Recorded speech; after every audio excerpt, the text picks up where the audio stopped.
Aşağıdakı ədədlərdən hansı 2 ilə 3 arasında yerləşmir? 6-da 17. Əgər 17-ni 6-ya bölsək 2 tam, 6-da 12-dən 17-dən 12-ni çıxdıqda 5 qalır. Deməli 2 ilə 3 arasında yerləşən bir ədəddir.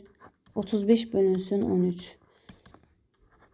2 tam 13-də 12 qalıq qalır.